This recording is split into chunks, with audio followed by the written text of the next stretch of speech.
essa fusão da interação e das alterações, da interação social e das alterações na comunicação, ela passou a elevar o critério, a importância desse critério, tá? Então não existe avaliação diagnóstica positiva para o transtorno do espectro autista sem a comunicação social estar alterada. Se tiver só o critério B, a gente não pensa em transtorno do espectro autista, e se só tiver o critério A e não tiver o critério B, a gente vai pensar em transtorno da linguagem pragmática, que eu também já dei uma aula aqui, né, sobre isso. Também está disponível aí no GTV e no YouTube.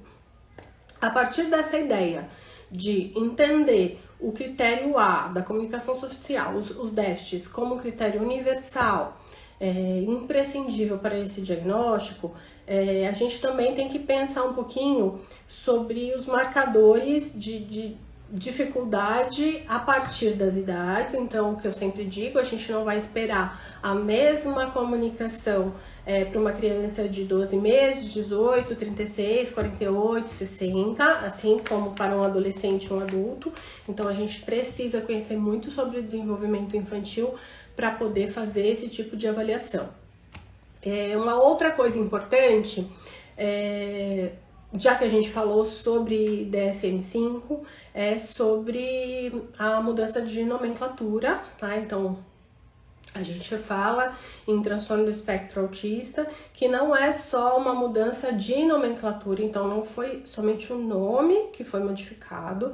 A gente hoje tem o transtorno do espectro autista como um grande guarda-chuva, onde estão incluídos as outras categorias, todas as categorias que tinham aí a comunicação social, a comunicação, interação, enfim, como um critério, né? Mas para vocês entenderem, Asperger, né? Asperger, enfim, tinha comunicação social como um prejuízo, mas não tinham a deficiência intelectual, por exemplo, tá? Para falar assim bem raso, tá? Bem resumido.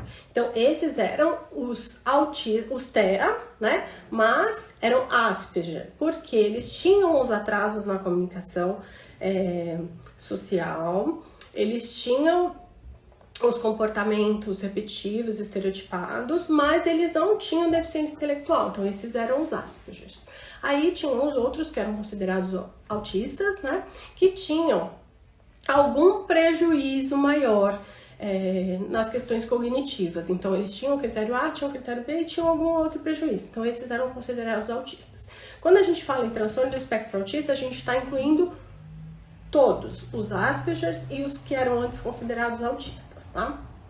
Então, porque o critério comunicação social passou a ser universal e a gente tirou o critério, a questão da parte cognitiva, ele nem faz parte mais dos critérios, não tá lá no critério A, B, C, D, e ele está como uma causa que ocorre constantemente. Então, causa... Quando a gente vai fazer a avaliação, a gente coloca se tem ou não deficiência associada, se tem ou não alterações da linguagem associada, tá? Então, como a comunicação, os atrasos da comunicação, eles não são exclusivos do TEA e a deficiência intelectual não é exclusiva do TEA, pode ocorrer ou não, a gente avalia isso como uma parte adicional. Então, fechado a avaliação para a TEA, a gente avalia adicionalmente, tem ou não questões de linguagem associada, tem ou não deficiência intelectual associada.